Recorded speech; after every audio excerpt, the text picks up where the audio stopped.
क्या America Iran के खिलाफ एक और बड़े सैन्य अभियान की तैयारी कर रहा है? और क्या इजराइल में दर्जनों अतिरिक्त अमेरिकी रिफ्यूलिंग विमानों की तैनाती सिर्फ एहतियात है या फिर आने वाले किसी बड़े ऑपरेशन का संकेत? और आखिर क्यों इन सैन्य विमानों की तैनाती अब इजराइल की घरेलू राजनीति का भी बड़ा मुद्दा बन गई है? आज के इस एक्सप्लेनर में हम बात करेंगे और समझेंगे कि आखिर अमेरिका की नई रणनीति क्या है, जमीन पर हालात कैसे बदल रहे हैं और इस पूरे घटनाक्रम का मतलब क्या है। नमस्कार, आप देख रहे हैं न्यूज़ 18 का डिजिटल प्लेटफॉर्म और मैं हूं आपके साथ जागृति खंतवाल। अमेरिका ईरान के खिलाफ सैन्य दबाव बढ़ाने की तैयारी में है और इसी रणनीति के तहत वो इजराइल में दर्जनों अतिरिक्त एयर टू एयर रिफ्यूलिंग विमान भेज रहा है ताकि लंबी दूरी तक उड़ान भरने वाले लड़ाकू और बॉम्बर विमान बिना रुके लगातार मिशन चला सकें। एक्सियोसिस की रिपोर्ट के मुताबिक वॉशिंगटन ने इजराइल को इस अतिरिक्त तैनाती की जानकारी दे दी है। दरअसल किसी भी लंबी दूरी के सैन्य अभियान में सिर्फ लड़ाकू विमान ही काफी नहीं होते, उन्हें हवा में ही ईंधन उपलब्ध कराने वाले रिफ्यूलिंग विमान पूरे ऑपरेशन की रीढ़ माने जाते हैं और यही वजह है कि इन विमानों की संख्या बढ़ाना किसी संभावित बड़े सैन्य अभियान की तैयारी के तौर पर देखा जा रहा है।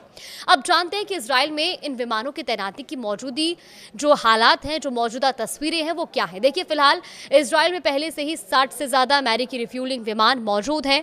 इनमें करीब 30 विमान तेल अवीव के पास बेन गुरियन इंटरनेशनल एयरपोर्ट पर तैनात है, जबकि 30 विमान दक्षिणी इजराइल के रेमन एयरपोर्ट पर मौजूद हैं। अब पेंटागन आने वाले दिनों में दर्जनों और रिफ्यूलिंग विमान भेजने की तैयारी कर रहा है और इसका मकसद युद्ध की शुरुआत के समय जितना बड़ा एयर सपोर्ट नेटवर्क था उसे फिर से उसी स्तर पर लाना है। पेंटागन की योजना है कि नए विमान भी बेन गुरियन एयरपोर्ट पर रखे जाएं क्योंकि क्षेत्र के दूसरे एयरबेस पर ईरान के मिसाइल या ड्रोन हमलों का खतरा ज्यादा माना जा रहा है। अब बात करते हैं कि उस सवाल की जिस पर पूरी दुनिया की नजरें टिकी हुई हैं। ट्रंप प्रशासन के सामने आखिर कौन कौन से सैन्य विकल्प हैं? देखिए, मंगलवार को व्हाइट हाउस के सिचुएशन रूम में राष्ट्रपति डोनाल्ड ट्रंप को कई नए सैन्य विकल्पों की जानकारी दी गई। रिपोर्ट के मुताबिक अब चर्चा सिर्फ होर्मुज स्ट्रेट तक सीमित नहीं है। ट्रंप प्रशासन ईरान के भीतर बड़े सैन्य हमलों के विकल्पों पर भी विचार कर रहा है।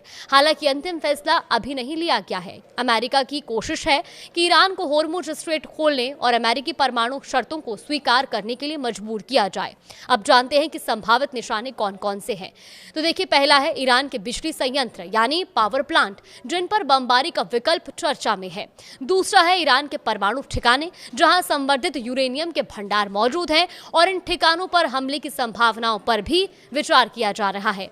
तीसरा है पेक्सेस माउंटेन, जहां पर एक संदिग्ध भूमिगत परमाणु सुविधा बनाए जाने की बात कही जा रही है और ये साइट भी अमेरिकी रडार पर है।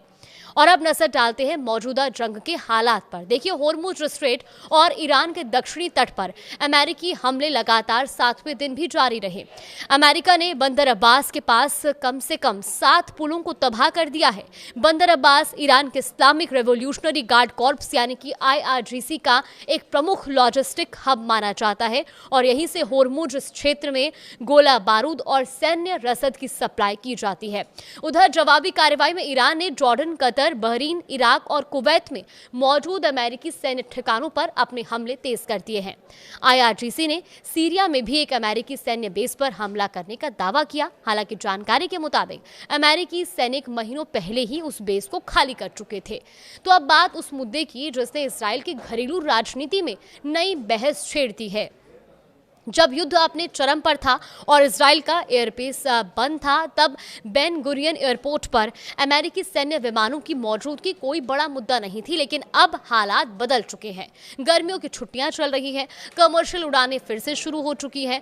ऐसे में दर्जनों विशाल अमेरिकी सैन्य विमानों की पार्किंग की वजह से यात्री उड़ानों के बड़े पैमाने पर प्रभावित होने और रद्द होने की आशंका जताई जा रही है और यही वजह है कि यह मामला अब राजनीतिक विवाद का रूप ले चुका है। इजराइल में सिर्फ 3 महीने बाद चुनाव होने हैं। प्रधानमंत्री बेंजामिन नेतन्याहू की सहयोगी और परिवहन मंत्री मिरी रेगेव ने मांग की है कि इन अमेरिकी विमानों को बेन गुरियन एयरपोर्ट से हटाया जाए या इनकी संख्या सीमित की जाए। लेकिन इजरायली रक्षा मंत्रालय और इजरायली सेना इस मांग के खिलाफ है। वहीं वॉशिंगटन ने इजराइल से इन विमानों के लिए जगह उपलब्ध कराने की अपील की है। अब अंतिम फैसला प्रधानमंत्री बेंजामिन नेतन्याहू को करना होगा। फिलहाल भारी जवाबी जवाबी कार्रवाई की आशंका को देखते हुए ईरान ने इजराइल पर सीधे हमले से परहेज किया है। हालांकि प्रधानमंत्री नेतन्याहू ने मंगलवार को साफ चेतावनी दी कि अगर ईरान ने इजराइल पर कोई भी हमला किया तो उसे पहले की तुलना में कई अधिक विनाशकारी जवाब मिलेगा। यानी एक तरफ अमेरिका अपनी सैन्य तैयारियों को मजबूत कर रहा है तो दूसरी तरफ ईरान और उसके सहयोगियों की जवाबी कार्रवाई जारी है और इसी बीच इजराइल के भीतर भी सैन्य तैनाती को लेकर राजनीतिक टकराव बढ़ रहा है। ऐसे में आने वाले दिनों में इस पूरे घटनाक्रम पर दुनिया की नजरें बनी रहेंगी, क्योंकि हर अगला फैसला पश्चिम एशिया के सुरक्षा समीकरणों और वैश्विक तनाव की दिशा तय कर सकता है।